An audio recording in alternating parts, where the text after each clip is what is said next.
आज मैं आप सबके लिए अपने इन लास्ट कुछ डेज़ में मैंने जो ये शीट्स बनाई थी अपने कस्टमर्स के लिए, तो मैं उन सब का कलेक्शन आपके लिए एक ही वीडियो में लेकर आई हूँ। तो आप ये देखिएगा, मैंने ये अलग-अलग शॉट्स भी डाले हुए हैं, आप चाहें तो उस पर भी देख सकते हैं, बट मैंने सोचा कि क्यों ना मैं एक ही वीडियो में सारा कलेक्शन लेके आऊँ। ये मेरा सिर्फ लास्ट 1 मंथ में मैंने जितनी भी शीट्स बनाई थी, मैंने वो डाली हैं।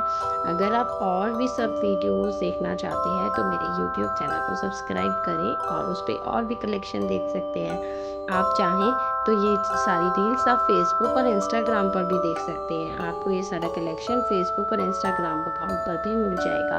मेरे इंस्टाग्राम और फेसबुक चैनल का लिंक यूट्यूब चैनल के बायो में मिल जाएगा। अगर आप चाहो तो वहाँ पर भी एक बार विज़िट ज़रूर करना, और अगर आपको ये यूज़फुल लग रहा हो तो जल्दी से इस वीडियो को सेव कर लेना और चैनल को सब्सक्राइब भी कर देना, ताकि कोई भी मीटिंग मिस ना हो जाए। तो आपको ऐसे बहुत सारे मॉडल्स के कलेक्शन भी देखने को मिल जाएंगे। मैंने बहुत सारे मॉडल्स भी बनाए हैं।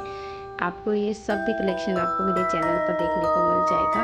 तो प्लीज़ वीडियो को लाइक ज़रूर करना। मैंने इतनी मेहनत करी है तो एक लाइक तो बनता है, और चैनल को सब्सक्राइब भी करना। आपका एक-एक सब्सक्राइब मेरे लिए बहुत इम्पोर्टेंस रखता है, और आपके एक लाइक से मुझे और भी ऐसी मोटिवेशन मिलती है कि मैं ऐसे और भी बहुत सारे वीडियोस बना सकूं। तो प्लीज़ आप लोग मुझे ज़रूर सपोर्ट करिएगा। मैं उम्मीद करती हूँ कि आप लोग मेरे इस वीडियो को ज़रूर लाइक करेंगे और मुझे सपोर्ट करेंगे। तब तक के लिए आप इस वीडियो को पूरा देखिए, एंड तक ज़रूर देखना, इसमें आपको बहुत सारा कलेक्शन मिल जाएगा। Thank you, bye bye.